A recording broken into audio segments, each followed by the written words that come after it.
Welcome or welcome back. Today we're going to be painting an Aurora Borealis painting. I'm going to go over the materials you'll need today. You're going to need 4 brushes. The first brush is a 3/4 inch bright or a wide flat brush. The bright has a square tip on the end. The next brush is going to be a 1/4 inch angle brush. You can just use a flat brush if you don't have an angle brush, but I prefer the angle. This is an old chunky brush. It's just a really old brush that has a messed up tip on it from using it. And this is a small round brush. Mine is a number 2, but you can use anything between a 0 and a 2. And this one is optional. This is a denture brush, or you can use an old toothbrush. Don't use one you use on your teeth. I'm now going to go over the paints that you're going to need for this one. Normally I just use acrylic paint, but this time I'm also going to be using this white tempera paint, Quinacridone Magenta, Turquoise, Black, White, and Cobalt Blue. The paints that I use are Acrylic Student Acrylic paints.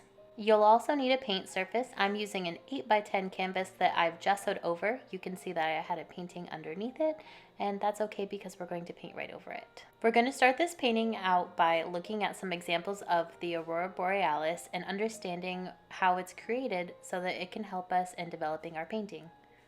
What is the Aurora Borealis?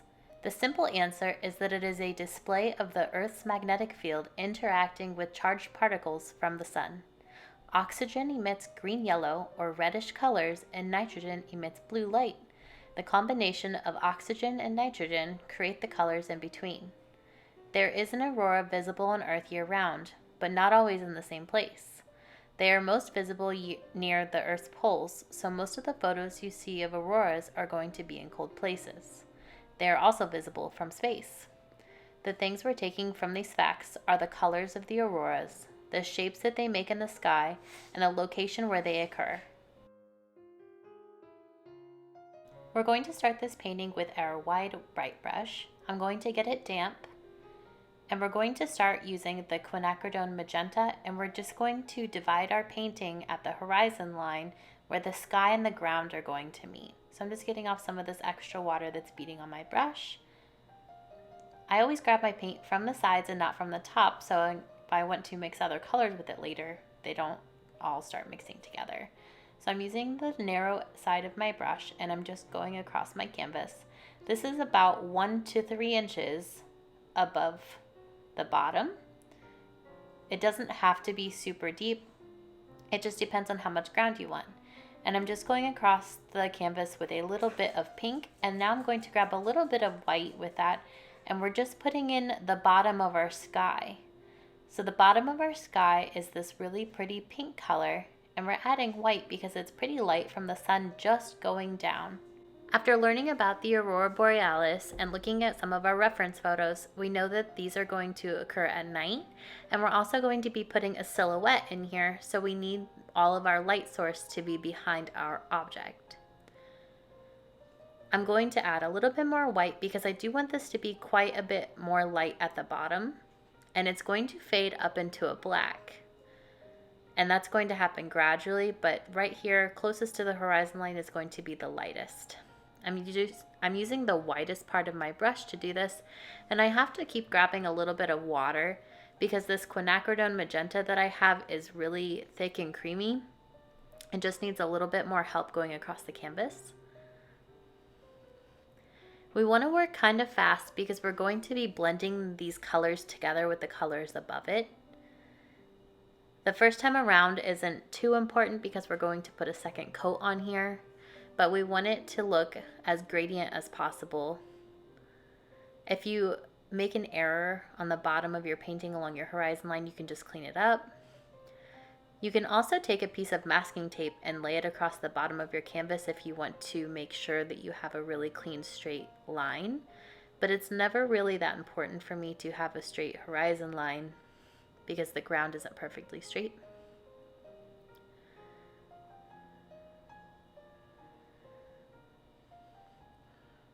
And this doesn't have to be perfectly blended together whenever you put it on here. We're going to clean out some of that pink on our brush so it doesn't blend too much into our next color, which is going to be the cobalt blue. So we're just going to get some of that extra water off, grab the cobalt blue, and I start just above that color, and I blend down into that color once I get some of that paint off of my brush. And you just blend back and forth where they meet and they start to blend together. And you just work your brush up and down until they're blended.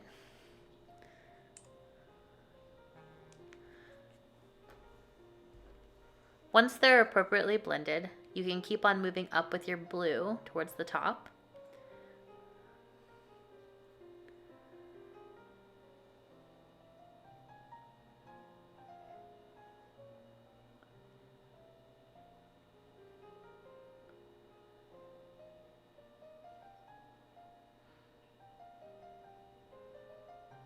And I use the wide side of my brush to do this just to cover a lot of area.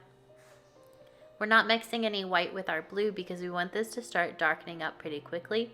So we don't want to make it a lighter value than our pink. I'm just going to go a little bit higher with the blue, and I am stopping to take the time to paint the sides of the canvas.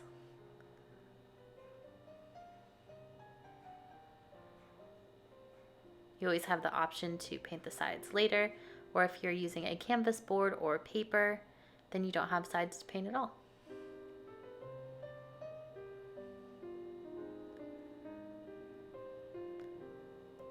I'm not going to clean my brush this time. I'm just going to grab black and I'm going to do the same. I'm going to paint right above that color, and then I'm going to paint down into the color and keep on working back and forth until they're blended in really well.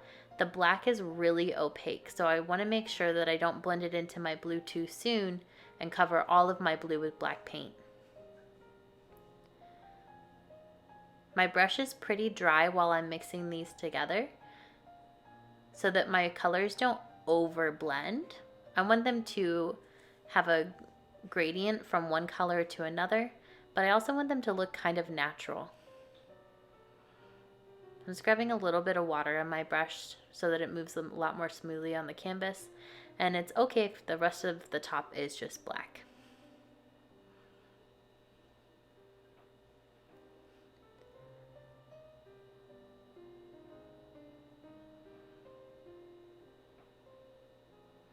Again, we're going to put another layer on, so it's okay if you can see through the black a little bit, but usually the black is pretty opaque and fills in on the first round.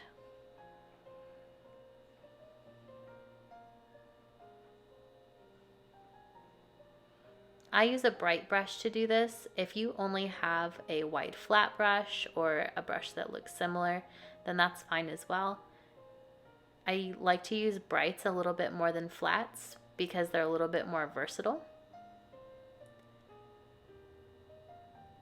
The bright brush has a more square tip on it and the flat brush has a more pointed tip on it.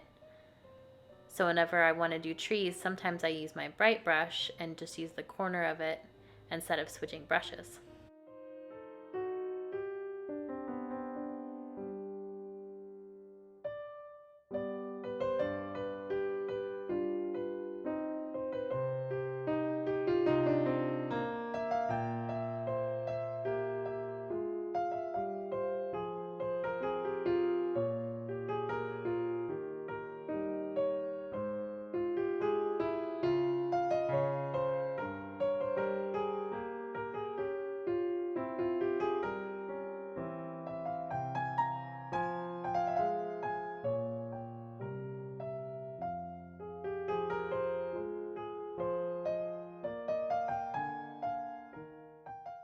Before I put a second layer on, I'm going to try and work on this gradient between my blue and black a little bit more. So I'm just going to add a little bit more blue and black paint where they meet so that it looks like it fades into the black a little bit more naturally.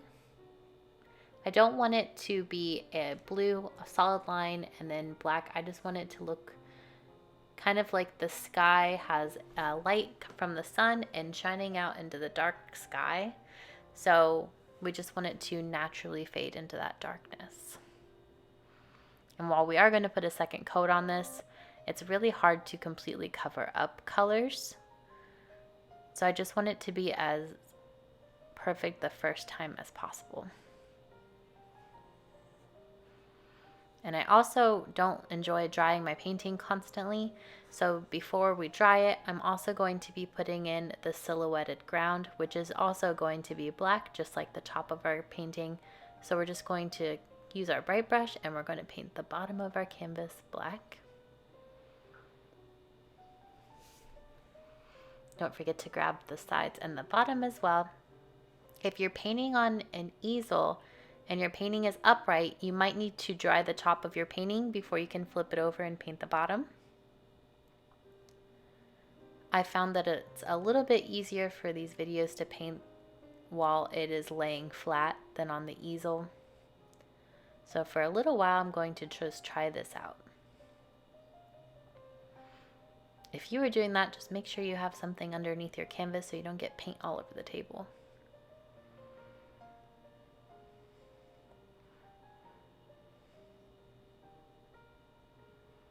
And it's okay if your line where your horizon meets isn't perfectly straight. You can also add little bits of grass if you'd like, but mine is going to be pretty smooth.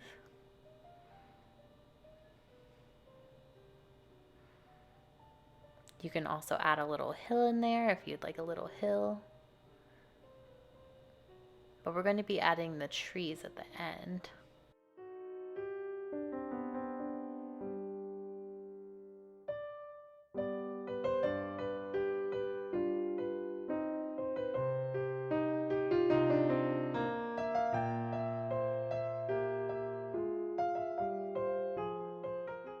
I'm just finishing up painting the ground and I'm going to dry my canvas and I will see you when it's dry.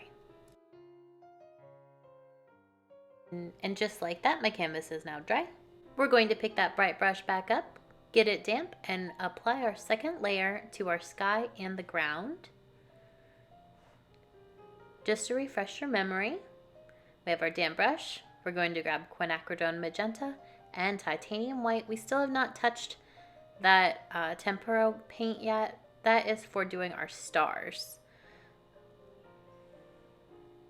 So we're just going to apply this layer. Make sure to work quickly so that your sky blends really nicely. This is the last layer, so make sure that your sky is blended as blendy as you need it to be before moving on. You can see that that pink is filling out very nicely. And it isn't taking quite as long to get this layer on because it has a layer underneath it.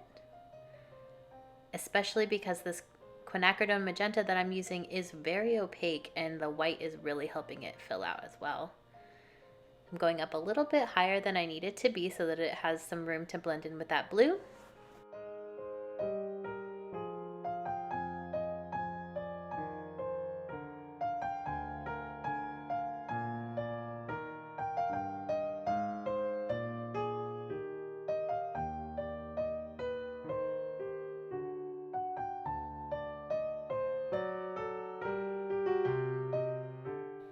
My canvas was looking really blended with that pink and that white, so I'm adding a little bit more of each to make sure that it doesn't look too much like one solid color before cleaning out my brush and switching back to that blue. So remember, you take that blue, you start just above that color and you blend right down into it and just work your way back and forth using the wide side of your brush and just blending them together where they meet.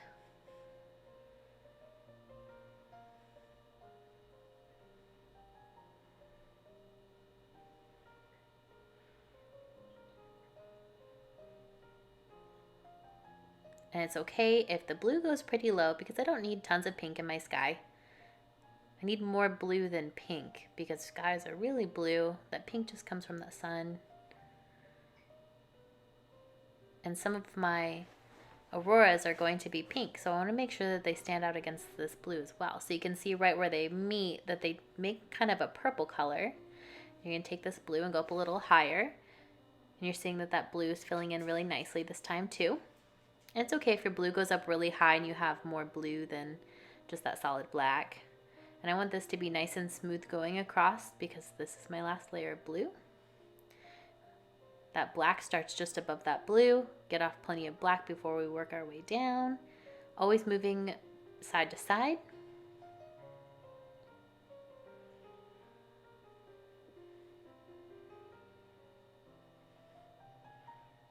And this black and blue make a really dark, almost Prussian blue where they meet. And we're just working our way up to make sure that the black above it looks really nice and solid.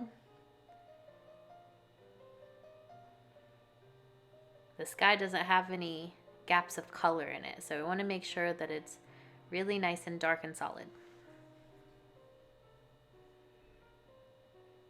And just real quick, we'll put some more black on the bottom of our canvas for our ground. Make sure it's nice and filled in.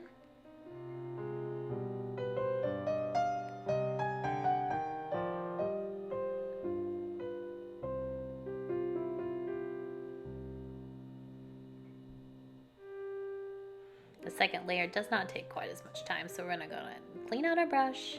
So I'm going to drop this information in here right now while I'm taking a really long time to clean out my brush. The next thing that I'm going to do in this painting tutorial is add our auroras, but you do have the option to add your stars first. So you can skip to that part if you want to put in your stars before your auroras. But for whatever reason, when I filmed this, I put them in after the auroras, and that's okay too. It works both ways. I've done it both ways. And just like that, our canvas is dry again. We're going to use our small round brush for this next part. Once you get real fancy, you can use your angle brush, but it's a little bit easier when you're first starting out to use a round brush for this part. So I'm going to get it damp as always. And we're going to put in the basic shape of our auroras going up into the sky. So we're going to be double loading our brush. It's not necessary to mix them. I always grab from the side. So I'm going to grab some white and some of the magenta, and we're going to add our first one. While we're doing these, I'm going to give you some tips while we're putting them in, because it's very important to get them in the right shape. So we're going to start with the first one in the center of our canvas. I'm going to come up and I'm going to start making this wide S shape. I'm doing this wider one so that I can show you the difference between making them really wide and upright and making them really S curvy and tight. The more upright they are, the less you're going to have that effect that they're curving in the sky and overlapping each other, and they're going to look like you just have a straight line in the center of your canvas. So it's okay if you have a couple of those, but they are really kind of dull compared to the other ones that get more dramatic. So here I'm going to use the teal and the white, and I'm going to make one that curves a little bit more rounded and tight while it comes up. I'm going to put a tree here in the middle to cover where they start, because I don't really like the way it starts. You can have them start where your ground is if you want, but you just want this really nice smooth line. And they don't all have to go to the top of your canvas. So this one's just going to go off to the side, and I want it to almost come out of one point on our painting and balloon out. I'm going to put one in that starts in the middle of the canvas just to make it not look symmetrical. And this one is also teal and white, but you can do them all pink, all teal, but you can change up your colors a little bit. Sometimes in some of those pictures you see lime green looking ones, but we're going to be using this magenta and teal to make our auroras. And this one's kind of in the middle where it goes pretty straight up in the air, but it has a lot more curves in it. And I'm going to add one more in teal and white that starts in the corner of our sky and kind of goes upward. That's all we're going to be doing with our round brush. You do have the option to come back and use this if you struggle with your angle brush at all. But I prefer to use the angle brush for getting the little flares that come off of the aurora. It's important for this part that you don't use too much paint on your brush at any given time, because it won't look like it flares up. It'll just look like a solid block of paint. So you're going to see very often that I get too much paint on my brush at first, and I have to use my palette paper to wipe off some of the extra, and every once in a while you can just clean all of the paint out of your brush and start over. So you're going to use the same colors that we did for the lines. I'm going to double load my brush with that teal and that white, and you have to start from the top of your line. You cannot start from the bottom because of the way that it overlaps each other. So you want the point closest to you to be in the front of overlapping. So we have to start in the top. So you're going to put your angle brush on that line that we painted. See, I had too much paint on my brush, so I got some off. You're going to put it on that line and you're going to flick up. When you get to that curve, you're going to turn your brush so that it is vertical, and you're going to flick it up so that it's a very narrow line going straight up, and it never goes past that curve. So even though you're on that curve, you're not going to go out to the side. Your flares are always going to go up in the air and never to the side. They're reaching for space. Probably not scientifically, but that's how I'm describing it. So again, we're going to start at the top. We're going to put it on the line and we're going to flick up. If you notice that they start to kind of curve out to the side, you can go back over them and make sure they're going straight up. If you're struggling with this angle brush or flat brush, whatever you're using, you can grab that round brush and just keep double loading it and do this with your round brush if you're really struggling, and you'll still have pretty much the same effect. You don't want your paint to be super opaque. You want it to be a little transparent because they're just these really nice, delicate flares of light that are in the sky. And you'll notice when your curve starts curving back in, it's going to overlap some of the paint that was behind it, and that's okay because once we get our layers on here, you're going to see that it looks like some of this is actually in front of the light behind it, kind of like you have a ribbon curling in the sky.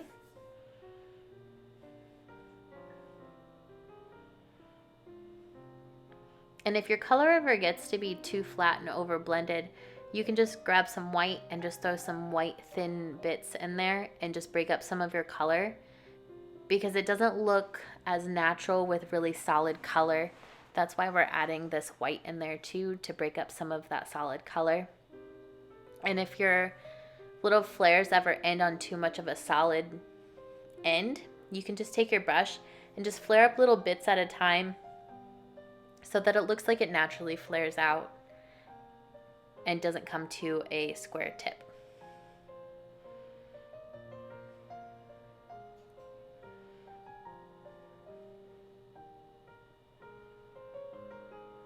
So see, my bottom one's got a little longer.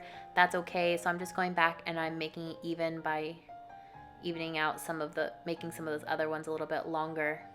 And remember to turn your brush anytime you get to an area where it curves.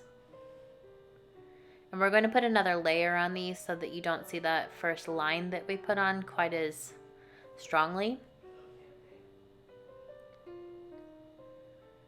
I always grab from the sides of my paint, you'll notice, because for a color like white, I use it for a bunch of different colors in my painting, and I never want to grab from the top and get it all muddy, and it just kind of saves your paint while you're working.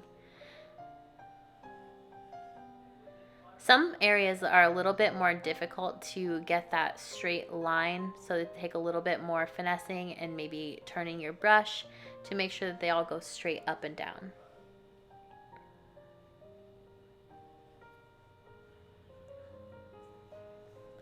And this one has a really more horizontal line on top of it, and it also looks really undramatic or boring because it just has these flares that come up across it, and they don't really overlap each other, and that overlaps are what's really going to give it a lot of drama.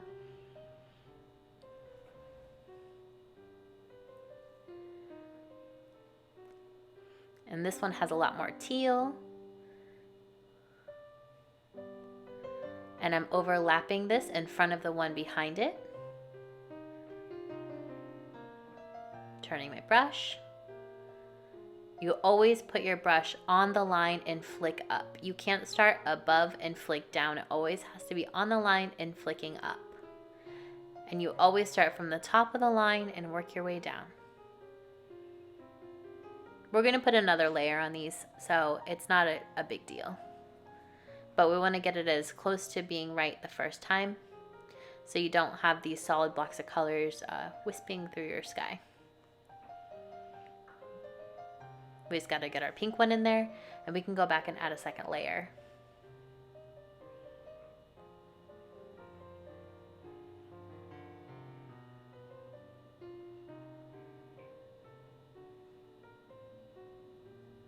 So we're double liding our brush with pink and white, getting all the extra paint off because I got a ton of paint on there this time. Starting from the top, this one has an area that goes straight up as soon as I start. So I just turn my brush from side to side until I get an angle that feels natural. It's usually with the longest part of my angle pointing downward or to the left-hand side, but I do have to change it every once in a while.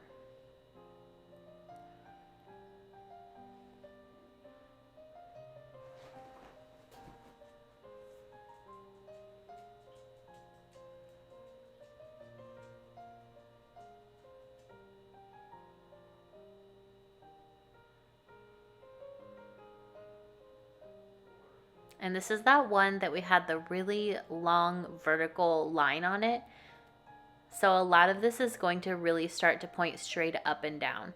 So I'm turning my brush really early and getting that line to make sure that I know where it's at and that nothing can go past it. And this one just slightly has a curve on the other side of it. So I'm going to come over to the other side and work my way up. It's very, very subtle, but it is there. It's just not going to overlap quite as much.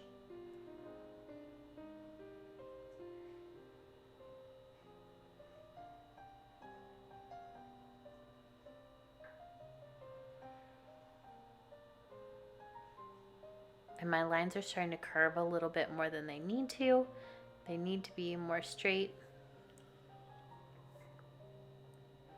But I don't want it to look like just a solid line in the center of my canvas, so I might just unnaturally curve them just a little bit so you can see the difference.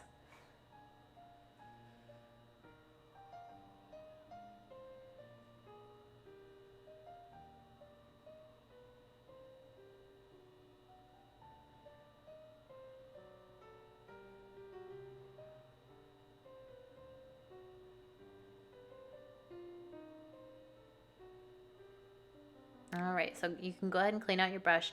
And this does need a second layer. Unless you're really happy the way that it looks now and you don't want to touch it anymore, that's okay. But I'm going to go back and I'm just going to add a second layer to all of these, and I will see you once that is on there.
all done with our auroras for now, so we're going to put in our stars.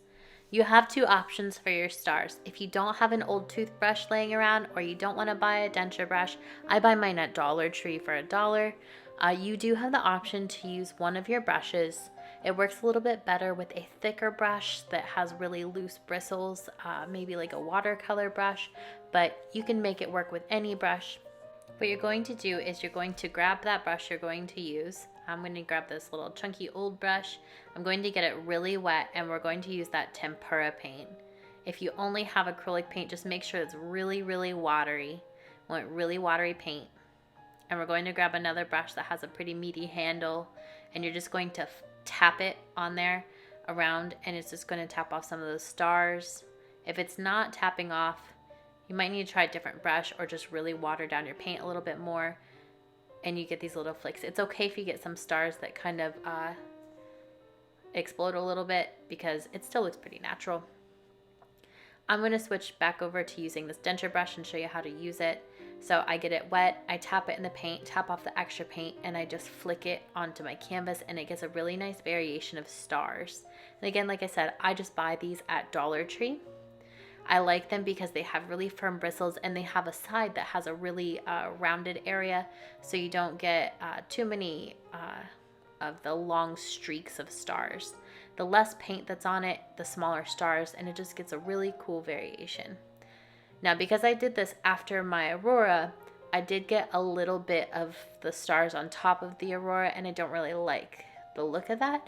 So I'm just going to grab that angle brush and I'm just going to go over my Aurora where my stars overlapped it, which didn't happen in very many areas. I tried to be really careful to go around them. And it also got on my ground a little bit, which I'm going to cover up as well. So I'm not going over all of the Aurora. Again, make sure that you do it in an order that it looks like it overlaps it in the right direction. So start towards the top and work your way down as you're fixing it.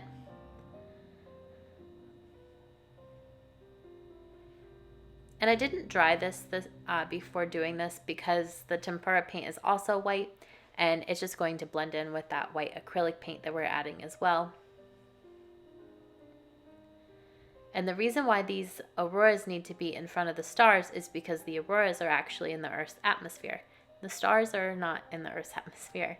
So we need to make sure that the stars are not mixing with our aurora.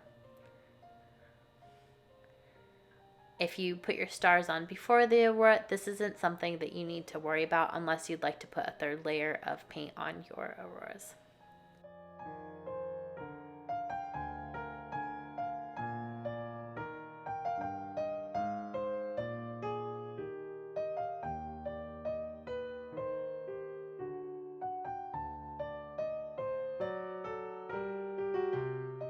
Whew, let's take a breath. We're almost done. Let's grab that small round brush again, get it damp. We're going to grab some of that black paint. We're going to put it in our trees. So I'm going to start off to the left-hand side and I'm just going to make lines for the trunks of our trees. I use the tippy toes of my brush so that they're not too thick. I want them really thin because I want them to look like they're pretty far away. I don't want them all the same size and I don't want them symmetrically placed across my canvas because it just doesn't look as pleasing to the eye when things are symmetrical. So you always want to do your best to make things look as asymmetrical as possible. So I put this little baby one next to this big one, and when they're silhouetted, it could mean a lot of things. It could mean it's a little baby tree or it's another tree that's really, really far away. So we got all of those on there. We're all done with our round brush unless you choose to do this for the needles on our trees, or you can change the types of trees that you want. You can also refer to some of my other paintings if you would like some different types of trees. In my American flag painting, I did an example of a few different kinds of trees you can do in silhouettes.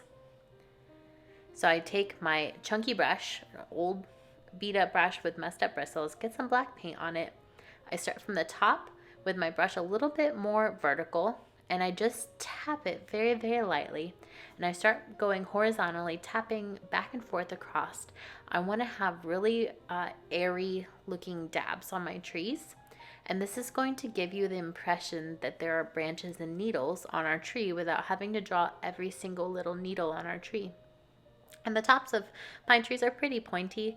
That's why I have it more vertical at the top. It's okay if you have some areas that are a little bit darker than others, because pine trees sometimes have more dense areas of pine needles and branches and some more naked areas.